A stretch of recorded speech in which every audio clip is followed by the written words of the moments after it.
The situation is critical. We must adjust our strategy immediately.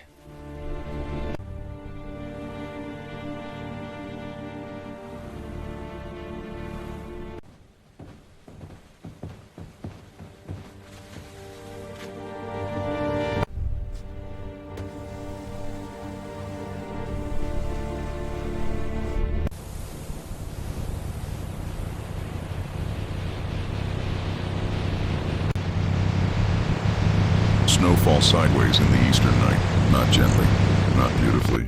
It cuts. A map table shakes as artillery lands somewhere beyond the trees. The lamp above it flickers, its yellow light trembling like a pulse about to fail. Fingers gloved, cracked, ink-stained, hover over paper lines that no longer mean what they once did. A general breathes in.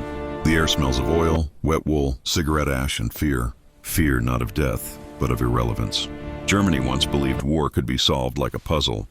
That genius, discipline, and iron will could bend history itself. And for The situation is critical. just a moment, it almost We must worked. adjust our strategy These immediately. men were not monsters in the beginning. They were minds. They were calculators of motion and fire. They were believers in speed, precision, and destiny. Tonight we rank them, not by medals, not by loyalty, but by brilliance and the terrible cost of it. War begins in notebooks long before it begins in blood. In the 1930s, German staff colleges smell of chalk dust and strong coffee. Young officers argue over diagrams. Lines move. Arrows cut deep. Someone taps the board and says, "Here, this is where they are weak." Outside, civilians walk unaware. Inside, futures are written. These generals carry myths with them. The myth of obedience, the myth of superiority, the myth that intellect absolves responsibility. As the war unfolds, each man will discover the same truth differently. Brilliance does not protect you from consequences. Stalingrad smells like rotten metal. Friedrich Paulus stands in a cellar that was once a department store. The walls sweat. The air is sour with sickness. Men lie wrapped in blankets that no longer warm them. Outside, Soviet The artillery situation pounds is rhythmically, critical. like We a must giant adjust our knocking, strategy patient, immediately. unstoppable. Paulus is a staff officer by nature, a man who believes in orders, procedures, clarity. His uniform is immaculate even now. His boots are polished, a tragic detail. He helped design Operation Barbarossa, the greatest invasion in history. On paper, it is perfect. On paper, Russia collapses. But paper does not freeze. Now Paulus commands the 6th Army, surrounded, starving, dying by the tens of thousands. His officers whisper at night, "We must break out." Paulus looks at the radio. He waits. Hitler's voice crackles through static. "Hold! The 6th Army will stand fast." Paulus obeys. Men boil belts for soup. They suck ice for water. Fingers blacken. Wounds fester. The Soviets close in like winter itself. On January 31st, 1943, Paulus surrenders. In captivity, something breaks open instead of shutting down. He writes later, "I served a criminal war. Obedience became my sin." He testifies at Nuremberg. He urges German soldiers to surrender. To some, he is a traitor. To others, the only one brave enough to admit the truth. Brilliant planner, catastrophic commander, ranked 5th. Walter Muddle does not dream. He calculates. He is thick-necked, blunt, impatient. He smells of sweat and cigars. Where others draw elegant arrows, Muddle draws trenches. Hitler calls when things are already burning. Encirclement near Rzhev, collapse near Orel, disaster in Normandy. Muddle arrives like a repairman with no illusions. He shouts at Hitler on the phone, demands retreats, somehow survives doing so. He believes in the Reich, but not in fantasy. At Arnhem, 1944, Allied paratroopers fall from the sky like angels. Muddle reacts instantly. He scrapes together cooks, clerks, training units, anything that can fire a rifle. He seals the gap. The Allied operation collapses. It is his finest hour. But brilliance in defense only slows the end. In 1945, the Ruhr pocket closes around him. There is no escape.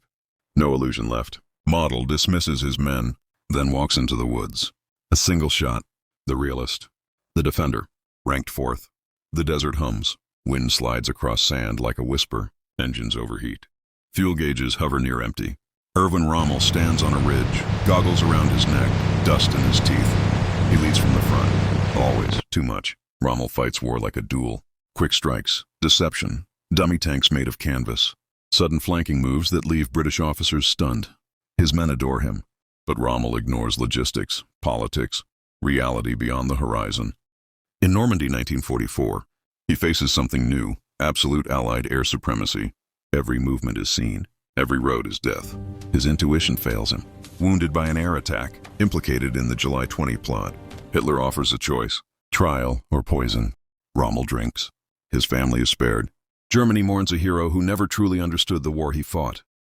A tactical genius, a strategic romantic. Ranked third.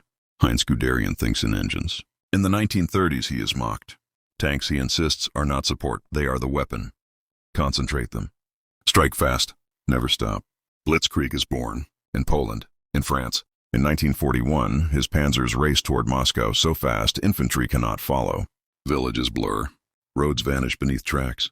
Russian soldiers are stunned, broken. Guderian flies forward in light aircraft, drives to the front under fire. He must see it himself. But speed outruns supply.